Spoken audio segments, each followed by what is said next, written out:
Welcome to the Explainer.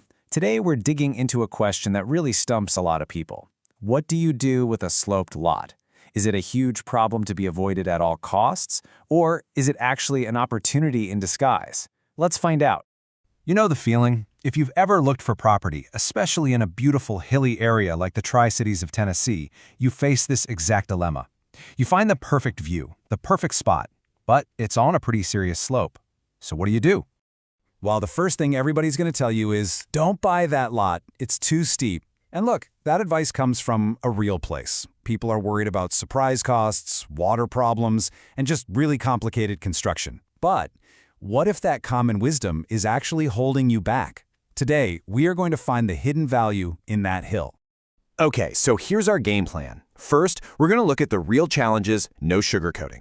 Then, we'll get into the elegant solution and the nitty-gritty of building a solid foundation.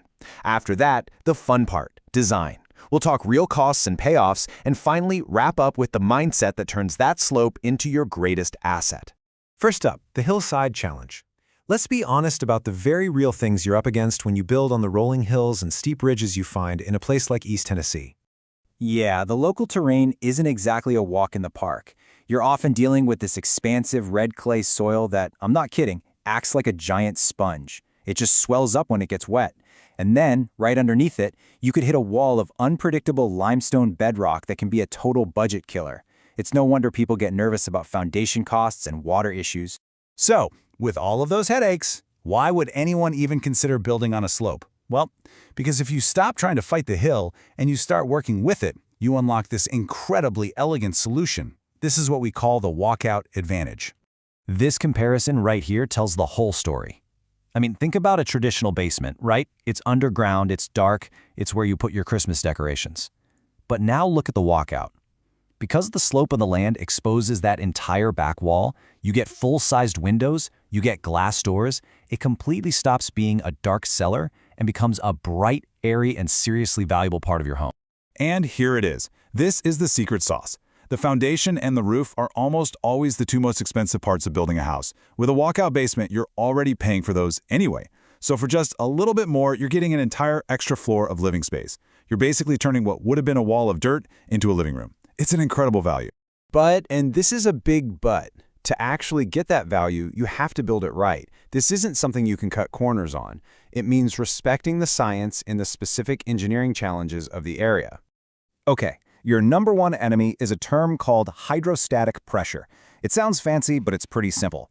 That red clay we talked about soaks up water and expands. And when it expands, it pushes against your foundation walls with an incredible amount of force. We are talking thousands and thousands of pounds of constant pressure. If your foundation isn't built to handle that, it will fail. And that insane pressure is exactly why poured concrete walls are the way to go here. Look at the block wall. Every one of those mortar joints is a potential weak point. But a poured wall?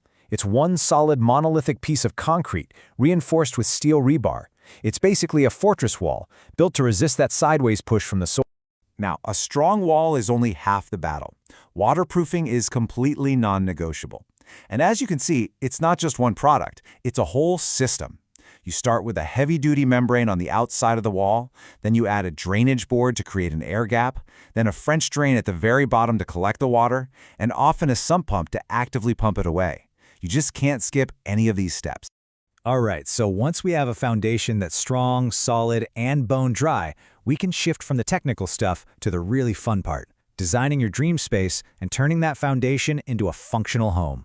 And honestly, there's no better way to describe the design potential here than the mullet concept. You know, business in the front, party in the back. From the street, your house might look like a totally normal, maybe even modest one-story home. But then you walk around to the backyard and boom, it opens up into this incredible two-story home with decks, patios, and amazing views. This kind of layout is just so flexible, and it's perfect for a couple of huge trends we're seeing right now. For one, it's ideal for a multi-generational suite. You know, an in-law apartment that gives family their own private space with a separate entrance. Or you can go the other way and create the ultimate entertainment hub. Think about it. That back part of the basement that's still underground, it's perfect for a dark, quiet home theater or a game room. Okay, let's talk numbers. Let's get real about the cost. Because while this isn't a cheap option up front, when you actually look at the financial math, the value proposition is just incredibly compelling. First, the costs. You absolutely have to plan for the unknown. Hitting that limestone bedrock we mentioned earlier, it's a real possibility. And to break it up, you need a massive hydraulic hammer for your excavator. It's often called a hoe ram, and renting that thing can cost you thousands of dollars a day. This is exactly why a contingency fund isn't just a nice idea, it's essential. But here's the payoff, and it is huge. Yes, a walkout foundation might cost, let's say, 20% more than a simple crawlspace foundation. But look at what you get for that extra money. You can literally double your home's finished square footage. When you do the math, the cost per square foot for that entire lower level is an absolute bargain. It is hands down the best value in home construction. So we've gone from the challenge to the solution, from the construction to the cost. Let's bring it all home and really cement this final takeaway. It's time to learn to love the slope. Embracing the slope also means avoiding a few common and really costly mistakes. First, please don't skimp on ceiling height. Go for 9 or even 10-foot ceilings. It makes the space feel open and luxurious, not like a basement. Second, think ahead. If you might ever want a bathroom or kitchenette down there, put the plumbing rough-ins in before you pour the concrete slab. And finally, don't forget the driveway. A super steep, icy driveway is a total nightmare, so you have to plan that grade very carefully. In the end, it all comes down to this one simple but really powerful idea. You are getting a 3-story view for a 2-story price. You're not just building a house. You are leveraging the land itself to gain an entire extra level of high-value living space. And you're capturing views you could never, ever get from a standard house on a flat piece of land. So, we end right where we began, with that one question. Is your property's biggest challenge actually its greatest asset? By understanding the science and by embracing the design potential, that steep, tricky lot can transform from a liability into the one feature that makes your home stronger, larger, and ultimately way more valuable.